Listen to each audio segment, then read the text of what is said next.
I'd like to ask you, Leonard Atlas, what is the biggest risk? Just for clarification, do you mean to me or to my clients?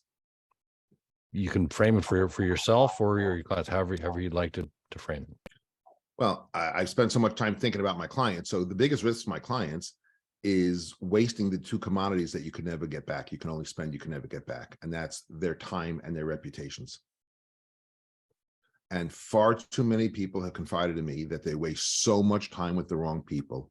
They didn't know what disqualification looked like. They didn't know how to go about doing it tactfully and politely and not to burn the bridge. And when I say disqualification, it simply means to say to somebody, look, Charlie, this particular deal may not be the right one for us. You already got somebody on it. I'm a little late to the game, whatever, but does it make sense for us to stay in touch for future opportunities and future deals? So we're not talking about disqualifying them forever. We're just acknowledging if this current transaction, whether it's a renewal or an whatever it is, if this one's already allocated and I'm too late and I'm not getting it, why would I want to invest any more time, money, and resources into it? So the time, and again, that awareness I help reduce once people realize what their time is worth. Because let's face it, if you're making $10 an hour, you're going to function one way.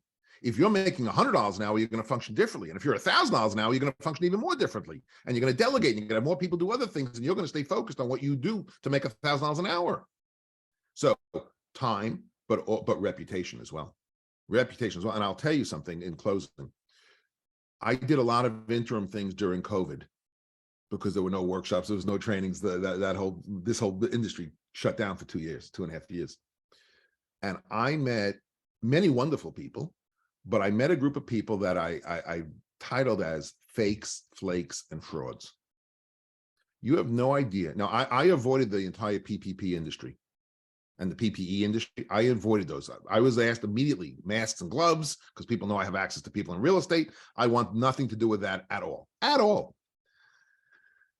But ultimately, I would network and broker and do things and, you know, make a living. And you have no idea how many fraudulent bios, fraudulent documents, Photoshop documents, absolute scam artists. People would send me a link and say, look at this person. They were just convicted of fraud from another state, from another this, from another that. I had one guy who claimed to buy and sell hospitals, and somebody checked it out for me. And he called me and said, this guy is wanted by the Orange County Sheriff on 89 counts of fraud. 89 counts of fraud. So I say that to you because reputation is almost worse than time. Look, you spend time, you can't get it back clearly. But when you burn a reputation and you can't call that person back and they tell you, never call me back, I never want to hear from you again, you know, that kind of stuff, how devastating is that? And the way to reduce and minimize that is by using 80-20 and having a set of criteria. Who are the people that are acceptable for me to engage with and work with? And I have no tolerance for fakes, flakes, or frauds. That's my own personal thing. So my risk is falsely being associated with the wrong people that will waste my time, which equates to money, and damage my reputation. So I'm going to kind of answer it for both my clients and myself. Life is too short. There's too much opportunity out there. There really is too much abundance out there. Once you determine your criteria for what is acceptable, what is not acceptable, all of a sudden now you're guarding, protecting your time and your reputation.